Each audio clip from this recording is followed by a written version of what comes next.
Assalamualaikum warahmatullahi wabarakatuh. Bismillahirrahmanirrahim. Alhamdulillahi wali taufiq wal hidayah. Salatu wassalamu ala man la nabiyya ba'da sayyidina maulana Muhammadin wa ala alihi wa ashabihi wa man tabi'ahum bi ihsan ila yaumil qiyamah. Amma ba'du. Anak-anakku sekalian, kelas 11 IPA, IPS dan agama. Alhamdulillahirabbil alamin. Pertemuan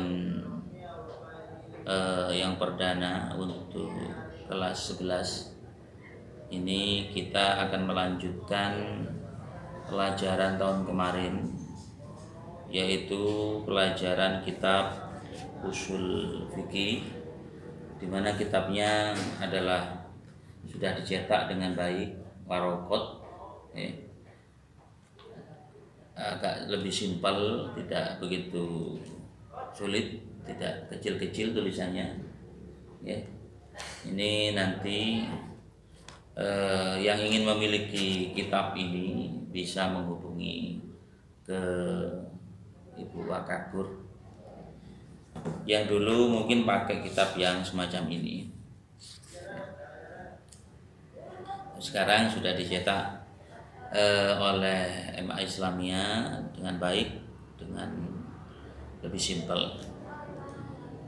Baiklah anak-anakku kelas 11, baik IPA, IPS ataupun agama, kita akan memulai pelajaran Ushul Fiqih di kelas 11 ini, lanjutan daripada kelas 10 yang lalu, di mana Ushul Fiqih ini adalah berkelanjutan mulai kelas 10, kelas 11 sampai kelas 12. Namun sebelum kita memulai pelajaran, mari kita membaca Fatihah terlebih dahulu. Kita hadiahkan kepada para arwah leluhur kita, kepada mu'alif, pengarang kitab ini, Syekh Jalaluddin Al-Mahalli Asy-Syafi'i. Mudah-mudahan dengan kita mengaji kitabnya oleh Allah diberi berkah lantaran atau sebab mengaji kitab beliau. Mudah-mudahan juga bermanfaat. Amin. Ala hadhihi wa ala kulli niyatin shalihah. Al-Fatihah. Bismillahirrahmanirrahim. Alhamdulillahirabbil alamin. Arrahmanirrahim. Maliki yaumiddin. Iyyaka na'budu wa iyyaka nasta'in. Ihdinas shiratal mustaqim. Shiratal ladzina an'amta 'alaihim ghairil maghdubi 'alaihim waladdallin. Amin. Bismillahirrahmanirrahim. Qala al-mu'allif rahimahullah ta'ala wa nafa'ana bihi wa bi'ulumihi fid dharain amin.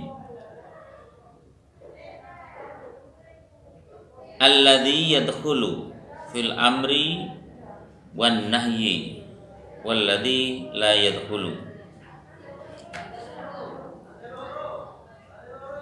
Sebelum kita menjelaskan, kita maknani terlebih dahulu seperti biasanya. Nanti setelah dimaknani akan saya jelaskan, oke? Bismillahirrahmanirrahim. Alladzi utawi iki ku jelasaken perkara. Alladzi utawi iki ku jelasaken perkara yadkhulu kang manjing utawa kang melbu apa alladzi fil amri ing dalem perintah, wan nahyi lan larangan. Fil amri ing dalem perintah, wan nahyi lan larangan, waladzi lan jelasaken perkara la yadkhulu kang ora manjing utawa kang ora melbu apa alladzi ing dalem amar lan nahi. La yadkhulu kang ora melbu apa alladzi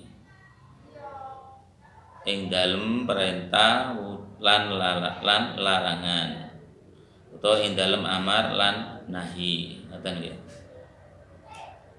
Hadhihi utawi iki kalimat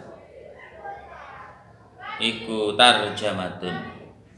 Tarjamah ya utawa judule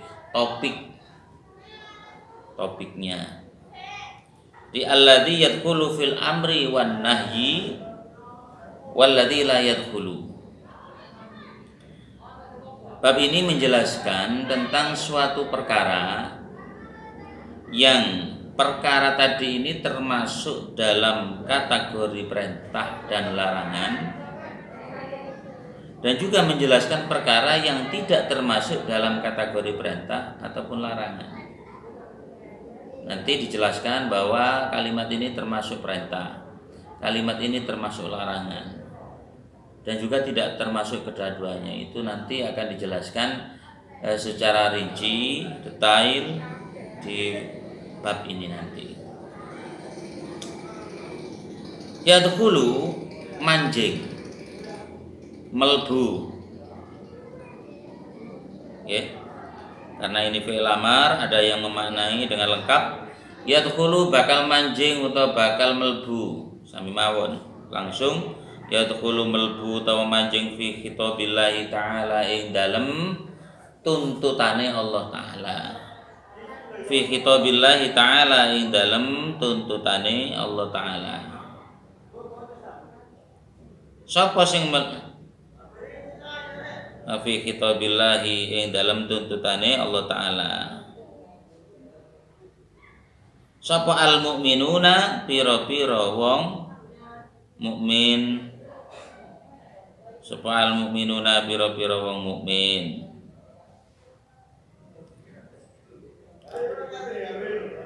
Dan termasuk atau masuk dalam tuntutan Allah adalah orang-orang mukmin. Maksudnya bagaimana? Kita sebagai orang mukmin itu termasuk sudah masuk di dalam tuntutan Allah. Tuntutan Allah niku nopo karepe? Maksudnya apa? Maksudnya yaitu hukum. Jadi kita sebagai orang mukmin ini sudah masuk di dalam ranah hukum. Ketika kita melakukan sholat dapat pahala, meninggalkan sholat berdosa, melakukan hal maksiat berdosa, melakukan hal yang bernilai ibadah mendapat pahala. Nah ini adalah kita kena hukum semacam itu. Loh, apa ada nanti yang tidak kena hukum semacam itu? Ada. Jadi kita sebagai orang muslim, mukmin yang sudah balik berakal, kita termasuk sudah di dalam tuntutan Allah. Kalau melakukan hal-hal yang bernilai pahala positif, maka ia bernilai pahala. Tapi kalau melakukan hal yang negatif, maka berdosa. Itulah konsekuensinya. Wasayati lan bakal teko apa al kalamu bicara kalam fil kufari ing dalem jelasaken pira-pira wong kafir. Adapun bicara tentang orang kafir, tadi kan dikatakan yang mendapatkan atau terkena tuntutan Allah adalah orang-orang mukmin seperti kita. Kemudian orang kafir bagaimana? Nanti wasayati al kalamu fil kufar. Pembahasan orang-orang kafir nanti akan dibahas di setelah ini nanti. Pasti ada pembahasannya. Kemudian wasahi utawi wong kang lali. Wasobiyu wasahi utawi wong kang lali wasobiyu lan bocah cilik. Wasobiyu lan bocah cilik. Wal majnunu lan wong kang edan. Wal majnunu lan wong kang edan iku wairu dakhilina, ora manjing kabeh, ora melbu kabeh fil khitabi ing dalem tuntutan Allah Ta'ala. Fil khitabi ing dalem tuntutan Allah Ta'ala. Lintifai taklifi krana ora anane paperden utawa krana ora anane perintah anhum saking sahi sobi lan majnun. Lintifai taklifi krana ora anane perintah anhum saking sahi sobi dan majnun. Bon. Orang yang lupa,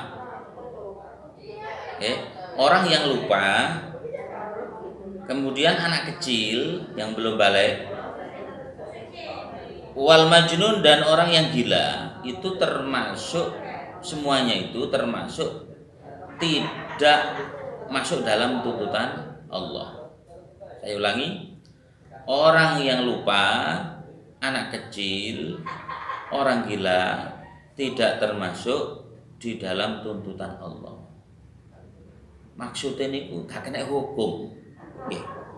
Ketiga golongan ini tidak kena hukum. Kenapa begitu? Lintifa'it taklifi anhum. Karena mereka tidak ada perintah untuk mereka itu. Tidak ada perintah untuk ketiga golongan ini. Sesuai dengan hadis Nabi Rasulullah SAW bersabda, rufi'al qalam an thalathin. Jadi tuntutan atau kolam ini maknanya pena.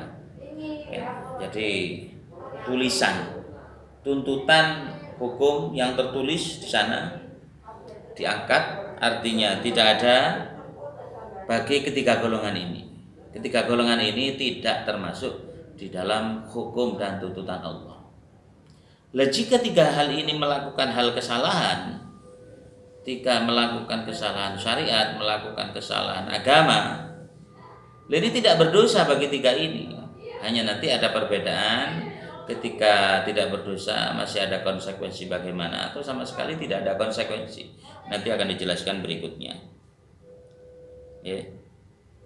Seperti contoh begini, kita lupa tidak melakukan sholat, lupa tidak melakukan sholat duhur, asar, maghrib, lupa, memang betul lupa.